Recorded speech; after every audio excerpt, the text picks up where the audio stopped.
Hi అండి. Chicken dum biryani ఎలా చేయాలో చూద్దాం. ముందుగా చికెన్‌కి ఉప్పు, కారం, పసుపు, అల్లం వెల్లుల్లి పేస్టు, అలాగే ధనియాల పౌడర్, గరం మసాలా పౌడర్, పెరుగు వేసుకొని వీటన్నింటిని బాగా పట్టించేసి పక్కన పెట్టేసుకోవాలి. వేరే బౌల్‌లోని వాటర్ వేసుకొని హోల్ గరం మసాలా, పచ్చిమిరపకాయలు, తిన్నంత ఉప్పు, నెయ్యి, నానబెట్టుకుని బాస్మతి రైస్ వేసుకొని ఉడికించుకోవాలి. వేరే కళాయిలో ఆయిల్ వేసుకొని బ్రౌన్ ఆనియన్స్ తయారు చేసుకోవాలి. అదే కళాయిలోని ఆయిల్, నెయ్యి వేసుకొని ఉల్లిపాయ ముక్కలు, పచ్చిమిరపకాయ ముక్కలు, అల్లం వెల్లుల్లి పేస్ట్, అలాగే టమాటీలు వేసుకొని బాగా మగ్గించుకోవాలి. చూడండి, ఇక్కడ మనకి 80% కుక్ చేసుకొని వడపెట్టేసుకోవాలి రైసు.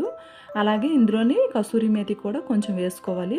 మనం ముందుగా మ్యాగ్నేట్ చేసి పెట్టుకుని ఉంచుకొని చికెన్ ముక్కలను వేసుకొని సాఫ్ట్గా సగం వరకు కుక్ అయ్యేంత వరకు మనము కుక్ చేసుకొని ముక్కలన్నింటి పక్కన తీసేసి కిందన కొంచెం జ్యూస్ ఉంచుకొని అందులో రైస్ వేసుకొని మధ్య మధ్యన ముక్కలు వేసుకొని వేయించుకున్న ఆనియన్స్, పుదీనా, కొత్తిమీర, నెయ్యి, అలాగే వాటర్ కొద్దిగా వేసుకొని మూత పెట్టుకుని దమ్ చేసుకుంటే